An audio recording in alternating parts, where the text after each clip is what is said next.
Я очень счастливый человек, потому что я родилась в преподавательской семье. Мой отец Мальцев Капитон Григорьевич, мама Мальцева Екатерина Николаевна. Их общий трудовой стаж в системе образования Республики Коми более 100 лет. Кроме того, была еще у меня любимая моя тетушка Филиппова Варвара Николаевна, благодаря которой я и стала историком.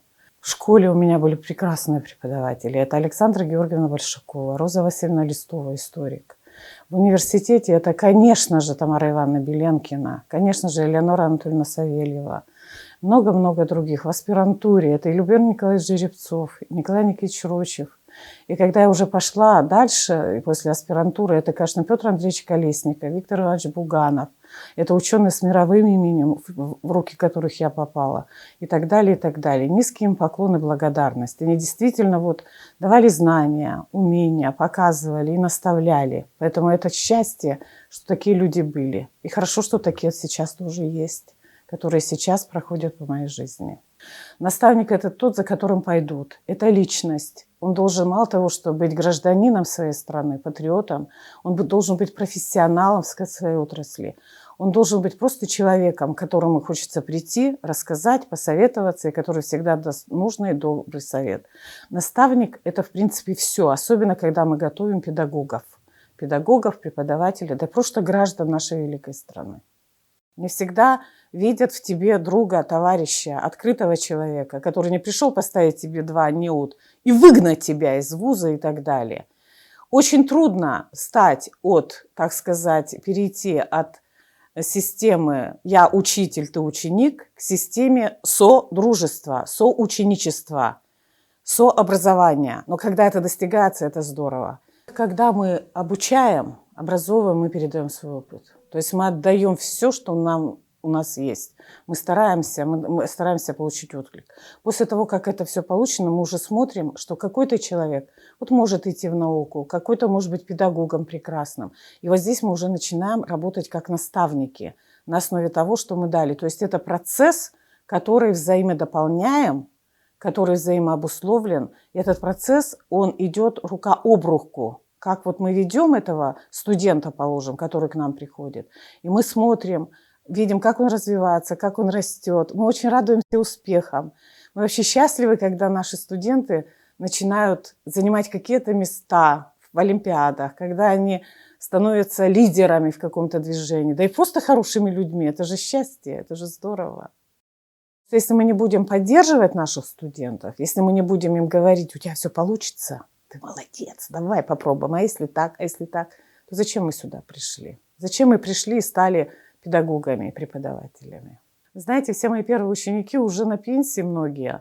Я многих помню. Я могу назвать вам Юру Балабонова, Сашу Калинина. Тоже на слуху эти фамилии. Потом я могу назвать Заводовского, Соловьева, эту группу всю исторического факультета, когда я работала в университете. Когда я работала в лесном институте, там тоже были ребята, о которых я помню, с которыми мы здороваемся и так далее, и так далее. Они все оставили свой след, в том числе все практически, где бы я ни работала, всех, кого я вела, они все оставили свой след в моей жизни, в моей судьбе. Мы в прошлом году отметили 100 лет общества изучения Коми-края Республики Коми. К нам приходят и молодые, к нам приходят школьники. И через это старшее поколение, когда идет эта связь, они начинают смотреть, они начинают думать, они начинают любить свой край, свое место. Они начинают становиться гражданами-патриотами нашей страны и республики. И я еще раз говорю, подчеркиваю, что я благодарна власти, которая поддержала и поддерживает это движение, и Галине Ивановне Габушевой, и министру, исполняющему обязанности министра образования нашего, и Владимиру Викторовичу. Я понимаю, что все это звучит как-то не так, в общем-то, не пафосно, как бы это хотелось, но все краеведы вообще искренне благодарят и считают, что действительно это большое дело, потому что краеведение – это работа вне работы. Это свободное время. Никто профессионально этим не занимается. Мы тоже не занимаемся этим профессионально. Мы общественная организация. Мы сами собираемся. 19 апреля наши краеведы в Нювчим едут. Перед этим в ИБУ были. Мы проводим краеведческие встречи. У нас очень много молодежи, которые там выступают с докладами, которые приходят.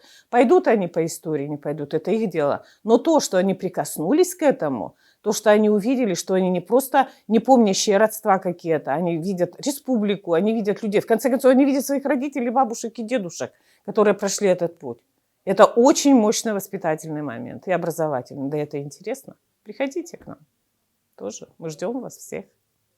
Я должна вам сказать, как историк, что у нас учитель всегда был поднят на небывалую высоту. Об этом и Ленин говорил, и до революции, и в селе, и везде учитель – это был учитель. Учитель-наставник. Вот так.